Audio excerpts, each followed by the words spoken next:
ಶಾಸಕರ ವಿದೇಶ ಪ್ರವಾಸ ವಿಚಾರಕ್ಕೆ ಸಂಬಂಧಪಟ್ಟಂತೆ ಲೋಕಲ್ ಸಮಸ್ಯೆ ಅಂತ ಎಐಸಿಸಿ ಅಧ್ಯಕ್ಷ ಮಲ್ಲಿಕಾರ್ಜುನ್ ಖರ್ಗೆ ಹೇಳಿದರು. ಬೆಂಗಳೂರಿನಲ್ಲಿ ಮಾತನಾಡಿದ ಅವರು, ಶಾಸಕರ ವಿದೇಶ ಪ್ರವಾಸದ ಬಗ್ಗೆ ಸಿಎಂ ಡಿಸಿಎಂಗೆ ನಿರ್ಣಯ ತೆಗೆದುಕೊಳ್ಳುವ ಅವಕಾಶ ಇದೆ. ಅವರು ಟೂರ್ ಹೋದ್ರು, ಅವರು ಅಲ್ಲಿಗೆ ಹೋದ್ರು, ಇವರು ಇಲ್ಲಿಗೆ ಹೋದ್ರು. ಇದಕ್ಕೆ ನಾನು ಮಾತನಾಡಿದ್ರೆ ಅದು ಚೆನ್ನಾಗಿರೋದಿಲ್ಲ. ಇಲ್ಲಿ ಲೋಕಲ್ ಲೀಡರ್ಗಳು ಎಲ್ಲ ನೋಡ್ಕೊಳ್ತಾರೆ ಅಂತ ಮಾತನಾಡಿದ್ದಾರೆ. ಉಪಮುಖ್ಯಮಂತ್ರಿಗಳು ಇವರೆಲ್ಲರೂ ಅದ್ರ ಬಗ್ಗೆ ನಿರ್ಣಯ ತಗೊಳ್ಬೇಕು. ನಾನು ಪದೇ ಪದೇ ಎಲ್ಲ ಟೂರ್ ಹೋಗೋದು, ಅವ್ರು ಅಲ್ಲಿ ಹೋದರು ಇಲ್ಲಿ ಹೋದರು ಹಂಗೆ ಇವೆಲ್ಲ ಚೆನ್ನಾಗೂ ಇರೋದಿಲ್ಲ. ಇಲ್ಲಿ ಲೋಕಲ್ ಲೀಡರ್ಸ್ ಎಲ್ಲರೂ ಮುಖ್ಯಮಂತ್ರಿಗಳು ಉಪಮುಖ್ಯಮಂತ್ರಿಗಳು ಇವರೆಲ್ಲರೂ ಅದ್ರ ಬಗ್ಗೆ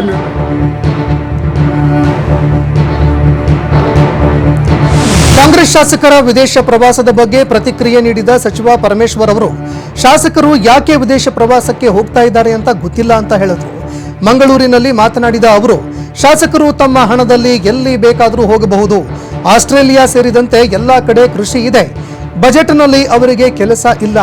ಬಜೆಟ್ ತಯಾರಿ ಮಾಡೋದು ಸಿಎಂ ಹಾಗೂ ಹಣಕಾಸು ಇಲಾಖೆ. ಸಿಎಲ್ಪಿ ಸಭೆಯಲ್ಲಿ ಬಜೆಟ್ ಕುರಿತು ಅವರು ತಮ್ಮ ಅನಿಸಿಕೆಗಳನ್ನು ಹೇಳಿದ್ದಾರೆ. ಇದೆಲ್ಲವನ್ನ ಕ್ರೋಢೀಕರಿಸಿ ಬಜೆಟ್ ತಯಾರಿ ಮಾಡ್ತಾರೆ.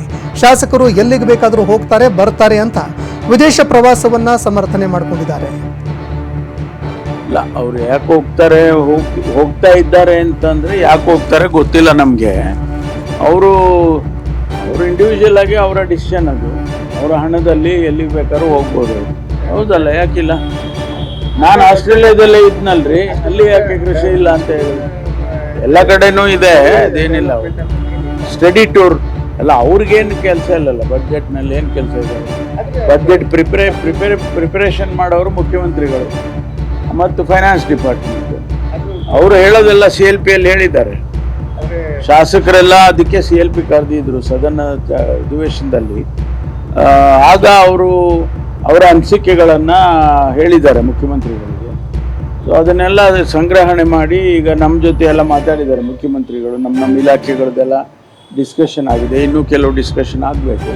ಅದೆಲ್ಲ ಅವರು ಕ್ರೋಢೀಕರಿಸಿ ಬಜೆಟ್ ಪ್ರಿಪೇರ್ ಮಾಡ್ತಾರೆ. 6ನೇ ತಾರೀಕು ಬಜೆಟ್ ಪ್ರೆಸೆಂಟ್ ಮಾಡ್ತಾರೆ.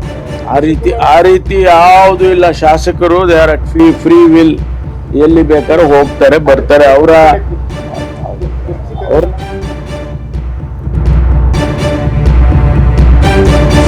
ವಿದೇಶ ಪ್ರವಾಸ ಎಲ್ಲರಿಗೂ ಖುಷಿ ಕೊಡುತ್ತೆ.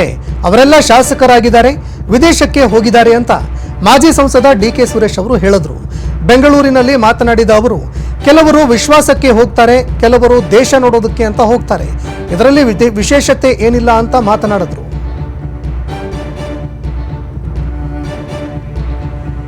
ಶಾಸಕರಾಗಿದ್ದಾರೆ, ಅವ್ರು ಕರ್ಕೊಂಡು ಹೋಗ್ತಾರೆ.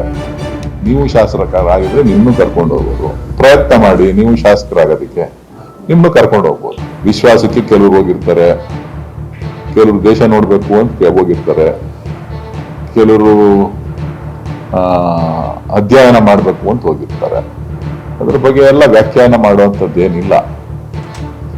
ಆಗಿಂದಾಗೆ ಕೆಲವು ಶಾಸಕರು ಹೋಗ್ತಾ ಇರ್ತಾರೆ, ಬರ್ತಾ ಇರ್ತಾರೆ. ಅದರಲ್ಲೇನು ಅಪಾರ್ಥ ಕಲ್ಪಿಸುವಂಥದ್ದಿಲ್ಲ. ವಿದೇಶ ಪ್ರವಾಸ ಎಲ್ರಿಗೂ ಖುಷಿ ಕೊಡ್ತದೆ. ಒಂದಷ್ಟು ಗೊಂದಲಗಳ ಮಧ್ಯೆ, ಒಂದಷ್ಟು ಒತ್ತಡದ ಮಧ್ಯೆ ನೆಮ್ಮದಿಯಾಗಿ ಒಂದಷ್ಟು ಫ್ಯಾಮಿಲಿಗಳ ಜೊತೆ, ಸ್ನೇಹಿತರ ಜೊತೆ ಹೋದ್ರೆ ಮೈಂಡು ಫ್ರೆಶ್ ಆಗುತ್ತೆ. ರಾಜ್ಯದಲ್ಲಿ ಫಾರಿನ್ ಟೂರ್ ಪಾಲಿಟಿಕ್ಸ್ ಸದ್ದು ಜೋರಾಗ್ತಾ ಇದೆ. ಈ ಬಗ್ಗೆ ಪ್ರತಿಕ್ರಿಯೆ ನೀಡಿದ ಶಾಸಕ ಇಕ್ಬಾಲ್ ಹುಸೇನ್, ನನಗೆ ರಾಮನಗರವೇ ಫಾರಿನ್. ಬೆಳಗ್ಗೆ ಎದ್ದು ಬಂದ್ರೆ ಎಲ್ಲ ಕಾಣುತ್ತೆ ಅಂತ ಹೇಳಿದ್ರು. ನನ್ನ ಕ್ಷೇತ್ರದ ಜನ, ನನ್ನ ಸಹೋದ್ಯೋಗಿಗಳು, ಶಾಸಕರು ಅವರವರ ಕೆಲಸಗಳನ್ನ ಮಾಡ್ತಾ ಇದ್ದಾರೆ. ಶಾಸಕರು ಅಂದ ಮಾತ್ರಕ್ಕೆ ಎಲ್ಲೂ ಹೋಗಬಾರ್ದಾ ಅಂತ ಪ್ರಶ್ನೆ ಮಾಡಿದ್ರು. ಕೇವಲ ರಾಜಕಾರಣವೇ ಮಾಡೋದಕ್ಕಾಗುತ್ತಾ ಅಂತ ಅವರು ಪ್ರಶ್ನೆ ಮಾಡಿದ್ದಾರೆ. ನನಗೆ ರಾಮನಗರನೇ ಫಾರಿನ್.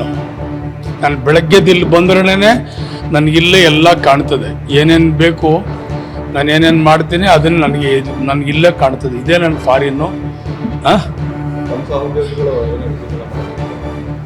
ನನ್ನ ಸಹೋದ್ಯೋಗಿಗಳು, ನನ್ನ ಕ್ಷೇತ್ರದ ಜನನೇ ನನಗೆ ಸಹೋದ್ಯೋಗಿಗಳು. ಈಗೆಲ್ಲ ಅವರು ನನಗೆ ತಂದೆ ತಾಯಿ ಅಕ್ಕ. ಶಾಸಕರು ಅವ್ರ ಕ್ಷೇತ್ರದವ್ರು ಕೆಲಸ ಮಾಡ್ತಾರೆ. ಸುಮ್ಮನೆ ನೀವು ಮಾಧ್ಯಮದಲ್ಲಿ ಏನೋ ಹೇಳ್ತಾ ಇದ್ರಿ. ಎಲ್ಲೂ ಹೋಗ್ಬೇಡ್ದ ಬರೀ ರಾಜಕಾರಣನೇ ಜೀವನದಲ್ಲಿ ಅಷ್ಟೇನ ಅವ್ರಿಗೆಲ್ಲರಿಗೂ. ಪಾಪ ಎಲ್ಲ ಕೆಲವು ಜಾಗದಲ್ಲಿ ಅವರೆಲ್ಲ ಹೋಗ್ತಾರೆ, ಓಡಾಡ್ಕೊ ಬರ್ತಾರೆ, ತಿರುಗಾಡ್ಕೊಳ್ತಾರೆ. ನನಗೆ ಸಾಕಷ್ಟು ಇಲ್ಲಿ 40 ವರ್ಷದ ಕೆಲಸ ನನ್ನ ಮೇಲೆ, ನನಗಿಲ್ಲಿ ಕೊಳೆ ಜಾಸ್ತಿ. ನನಗಿಲ್ಲಿ ನಾನು ಒಬ್ಬ ರೈತನ ಮಗ, ನಾನು ಒಬ್ಬ ಕೃಷಿಕ, ಮೊದಲಿನಿಂದಲೂ ಬೇರೆ ದೇಶಕ್ಕೆ ಹೋಗ್ತಾ ಇರ್ತೀನಿ, ಹೀಗಾಗಿ ಈಗಲೂ ನಾನು ವಿದೇಶ ಪ್ರವಾಸಕ್ಕೆ ಹೋಗ್ತಾ ಇದ್ದೀನಿ ಅಂತ ಶಾಸಕ ತಮ್ಮಯ್ಯ ಹೇಳಿಕೆ ಕೊಟ್ಟಿದ್ದಾರೆ. ಚಿಕ್ಕಮಗಳೂರಿನಲ್ಲಿ ಮಾತನಾಡಿದ ಅವರು, ನಾನು ಸಿದ್ದರಾಮಯ್ಯ ಅವರ ಆಪ್ತ ಅಂತ ಏನಿಲ್ಲ, ನನ್ನ ಸ್ವಂತ ಖರ್ಚಿನಲ್ಲಿ ನಾನು ಕುಟುಂಬ ಸಮೇತವಾಗಿ ಫಾರಿನ್ ಟ್ರಿಪ್ಗೆ ಹೋಗ್ತಾ ಇದ್ದೀನಿ ಅಂತ ವಿದೇಶ ಪ್ರವಾಸದ ಬಗ್ಗೆ ಶಾಸಕ ತಮ್ಮಯ್ಯ ಅವರು ಸ್ಪಷ್ಟೀಕರಣ ಕೊಟ್ಟಿದ್ದಾರೆ. ಕೃಷಿಕ ನಾನೊಬ್ಬ ಕೃಷಿಕ, ನಂಗೆ ಮೊದಲಿನಿಂದನೂ ಕೃಷಿ ಬಗ್ಗೆ ಹೆಚ್ಚು ಆಸಕ್ತಿ ಇದೆ. ನಾನೊಬ್ಬ ಸಾಮಾನ್ಯ ರೈತನ ಮಗ, ಶಾಸಕರಾಗಿದ್ದೀವಿ. ಈಗ ಒಂದಷ್ಟು ವಿದೇಶಗಳಲ್ಲಿ ಕೃಷಿ ಬಗ್ಗೆ ಕೆಲವು ಕಡೆ ಹೋಗಿ ಪ್ರವಾಸ ಮಾಡೋ ಒಂದು ಹವ್ಯಾಸ ಇದೆ. ಅದರಂತೆ ನನ್ನ ಕುಟುಂಬ ಸಮೇತ ಇವತ್ತು ಪ್ರವಾಸಕ್ಕೆ ಹೋಗ್ತೇನೆ. ಇದರಲ್ಲಿ ಏನೂ ವಿಶೇಷ ಇಲ್ಲ ಅಷ್ಟೇ. ಅದೆಲ್ಲ ನನಗೆ ಗೊತ್ತಿಲ್ಲ. ನಾವು ಯಾವಾಗಲೂ ಹೋಗ್ತಾ ಇರ್ತೀವಿ ಕುಟುಂಬ ಸಮೇತ. ಅದೇ ರೀತಿ ಈ ಸಲ ಹೋಗ್ತಾ ಇದ್ದೀವಿ. ಹೋಗುವಾಗ ಇನ್ನೂ ಯಾರು ಒಬ್ಬರಿಬ್ಬರು ಬರ್ತೀವಿ ಅಂದ್ರೆ ಬನ್ನಿ ಅಂತ ಹೋಗ್ತಿದ್ವಿ, ಬಿಟ್ಟರೆ ಬೇರೆ ಇದರಲ್ಲಿ ಯಾವುದೇ ವಿಶೇಷತೆ ಇಲ್ಲ. ಅದು ಇರ್ಬೋದೇನೋ ಕೂತಲ್ಲ, ನನಗೆ ಗೊತ್ತಿಲ್ಲ. ನಾನೊಬ್ಬ ಕಾಂಗ್ರೆಸ್ MLA, ಕಾಂಗ್ರೆಸ್ಸಿಗ. ನಾನು ಟೂರ್ಸ್ ಆ್ಯಂಡ್ ಟ್ರಾವೆಲ್ಸಿಗೆ ನನ್ನ ದುಡ್ಡನ್ನ ನನ್ನ ಅಕೌಂಟಿಂದ ಟ್ರಾನ್ಸ್ಫರ್ ಮಾಡಿದ್ದೀನಿ.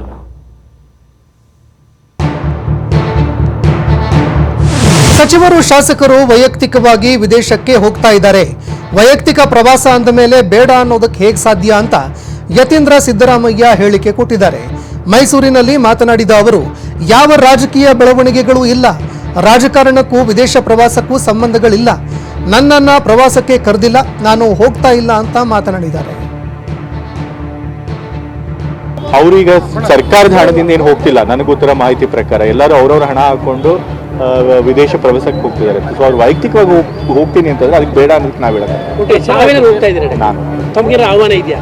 ಇಲ್ಲ, ನಾನು ಯಾರು ಗೊತ್ತಿಲ್ಲ. ಒಂದೆಷ್ಟು ಜನ ಹೋಗ್ತಾರೆ ಅಂತ ಗೊತ್ತು, ಯಾರ್ಯಾರು ಹೋಗ್ತಿದ್ದಾರೆ, ಎಷ್ಟೇ ಜನ ಹೋಗ್ತಾರೆ ಗೊತ್ತಿಲ್ಲ. ಏನು ಉದ್ದೇಶ ಏನಂತ ಡಾಕ್ಟರ್? ನನಗೆ ಗೊತ್ತಿಲ್ಲ. ನನಗೆ ಗೊತ್ತಿರೋ ಪ್ರಕಾರ ಅವರೆಲ್ಲ ಸೇರಿ ವೈಯಕ್ತಿಕವಾಗಿ ಪ್ರವಾಸ ಹೋಗ್ತಾರೆ ಅಂತಷ್ಟೇ ಗೊತ್ತು. ವೈಯಕ್ತಿಕವಾಗಿ ಪ್ರವಾಸ ಹೋಗ್ತಾರೆ, ಮತ್ತೆ ಏನೋ ಸ್ಟಡಿ ಮಾಡಕ್ ಹೋಗ್ತಾರೆ ಅಂತ ಹೇಳಿದ್ರು. ನಾನು ಅದ್ರ ಬಗ್ಗೆ ಕೇಳಕ್ ಹೋಗಿಲ್ಲ. ರಾಜಕೀಯ ಬೆಳವಣಿಗೆಗೂ ಏನ್ ಸಂಬಂಧ? ರಾಜಕೀಯ ಬೆಳವಣಿಗೆ ಏನೇ ಇದ್ರು ಅವ್ರು ಹೋಗೋದು.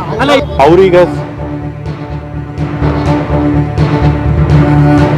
ರಾಜ್ಯ ಕಾಂಗ್ರೆಸ್ನಲ್ಲಿ ಬದಲಾವಣೆ ಬಡಿದಾಟದ ನಡುವೆ ಡಿಕೆಶಿ ಮತ್ತೆ ಪವರ್ ಶೇರ್ ಬಗ್ಗೆ ನೆನಪಿಸಿದ್ದಾರೆ. ಎಲ್ಲರಿಗೂ ಎಲ್ಲದಕ್ಕೂ ಉತ್ತರ ಕೊಡೋದಕ್ಕಾಗಲ್ಲ, ಉತ್ತರ ಕೊಡೋದಕ್ಕೂ ಕೂಡ ನಾನು ಹೋಗಲ್ಲ. ನಾನು ಸಿದ್ದರಾಮಯ್ಯ ಖರ್ಗೆ ಏನು ಮಾತನಾಡಿದ್ದೀವಿ ಅದು ಗೊತ್ತಿದೆ. ನಾವೇನು ಕದ್ದು ಮುಚ್ಚಿ ಮಾತನಾಡಿಲ್ಲ. ಸೂಕ್ತ ಸಮಯದಲ್ಲಿ ಎಲ್ಲವೂ ಗೊತ್ತಾಗತ್ತೆ. ಸಿದ್ದರಾಮಯ್ಯ ಅವರೇ ಸೂಕ್ತ ಸಮಯದಲ್ಲಿ ಹೇಳ್ತಾರೆ ಅಂತ ತಿಳಿಸಿದ್ದಾರೆ.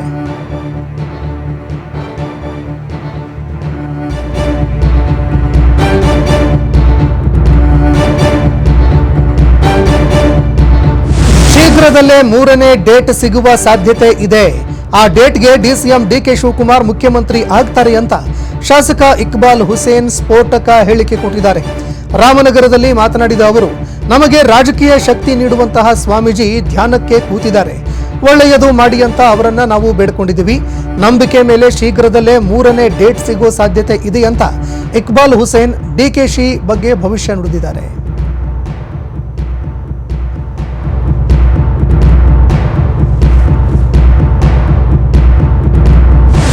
RSS ವಿರುದ್ಧ ಸಚಿವ ಪ್ರಿಯಾಂಕ್ ಖರ್ಗೆ ವಾಗ್ದಾಳಿ ಮುಂದುವರೆಸಿದ್ದಾರೆ. ಬೆಂಗಳೂರಿನಲ್ಲಿ ಮಾತನಾಡಿದ ಅವರು, ಕಾನೂನು ಪ್ರಕಾರ ಸಂಘಟನೆ ನೋಂದಣಿ ಆಗಬೇಕು. ದೇಣಿಗೆ ಪಡೆಯುವ ಸಂಘಟನೆ ನೋಂದಣಿ ಆಗದೇ ಇದ್ರೆ ಏನರ್ಥ? ಸಂಘಕ್ಕೆ ಪ್ರಶ್ನೆ ಕೇಳಿದ್ರೆ ಇವರು ಯಾಕೆ ಉತ್ತರಿಸ್ತಾರೆ? ಇವರು ಸಂಘದ ವಕ್ತಾರರ ಅಂತ ಪ್ರಶ್ನೆ ಮಾಡಿದ್ದಾರೆ. ಅಲ್ಲಿ ಚಿವುಟಿದ್ರೆ ಇಲ್ಲೇ ಯಾಕೆ ಅಳುತ್ತಾರೆ? ರಿಜಿಸ್ಟರ್ ಆಗೋದೇ ಇಲ್ಲ ಅಂತ ಹೇಳ್ಬಿಡ್ಲಿ. ಬೇಕಾದ್ರೆ ನಾವು ಕಾನೂನು ತರ್ತೀವಿ, ಅದಕ್ಕೆ ಬಳಿಕ ರಿಜಿಸ್ಟರ್ ಆಗ್ಲಿ. ಬೇಕಾದ್ರೆ BY ವಿಜಯೇಂದ್ರ ಮಕ್ಕಳು ಗಣವೇಷ ಹಾಕಿದಾರ, ಎಲ್ಲಾದ್ರೂ ಪೂರ್ಣಾವಧಿ ಪ್ರಚಾರಕರಾಗ್ಲಿ ನೋಡೋಣ ಅಂತ ಬಿಜೆಪಿ ವಿರುದ್ಧ ಕಿಡಿಕಾರಿದ್ದಾರೆ. ಸಂಘಟನೆ ಇದೆ, ನಿಮ್ದಿರ್ಬೋದು, ನಂದಿರ್ಬೋದು. ಕಾನೂನು ಪ್ರಕಾರ ಸಂಘಟನೆಗಳು ರಿಜಿಸ್ಟರ್ ಆಗಬೇಕು. ಯಾರು ದೇಣಿಗೆ ಪಡೀತಾ ಇದ್ದಾರೆ ಅಂತ.